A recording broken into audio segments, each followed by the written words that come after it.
ఆంధ్రప్రదేశ్ సార్వత్రిక ఎన్నికల్లో టికెట్ల లొల్లికి ఇప్పట్లో ఫుల్ స్టాప్ పడే అవకాశాలు ఎక్కడ కూడా కనిపించట్లేదు. అసంతృప్తులను బుజ్జగించడానికి అధినేతలు అగ్రనేతలు చేసిన ప్రయత్నాలన్నీ కూడా ఫలించట్లేదు. అధికార ప్రతిపక్ష పార్టీలన్నింటిలోనూ ఇదే పరిస్థితి.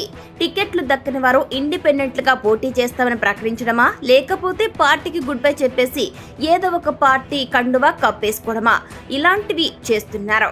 ఉమ్మడి విజయనగరం జిల్లాకు చెందిన టీడీపీ మహిళా నాయకురాలు మాజీ ఎమ్మెల్యే మీసాల గీత టికెట్ రాలేదని తీవ్ర అసంతృప్తితో ఉన్నారు. 2019లో టికెట్ రాకపోవడం, ఈసారైనా తన సేవలు గుర్తించి పార్టీ టికెట్ ఇస్తుందని భావించినప్పటికీ అది జరగలేదు.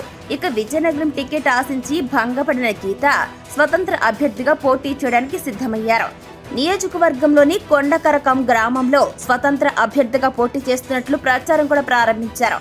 కొన్నేళ్లుగా కేంద్ర మాజీ మంత్రి అశోక్ గజపతిరాజుకు వ్యతిరేకంగా నగరంలో కార్యాలయం ప్రారంభించి రాజకీయ కార్యకలాపాలను గీత కొనసాగిస్తున్నారు. విజయనగరం స్థానం నుంచి కాకపోయినా ఏదో ఒక స్థానం నుంచైనా సరే టీడీపీ బీఫామ్తో పోటీ చేయాలని గీత ఆశపడ్డారు. అయితే గీతను ఎందుకు అధిష్టానం పక్కన పెట్టేసింది.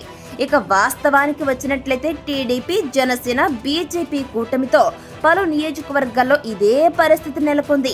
అయితే టికెట్ ఎందుకు ఏ పరిస్థితుల్లో రాలేదో తెలుసుకుని శాంతించగా మరికొందరు మాత్రం ఇలా ఇండిపెండెంట్లుగా పోటీ చేయాలని రెడీ అవుతున్నారు.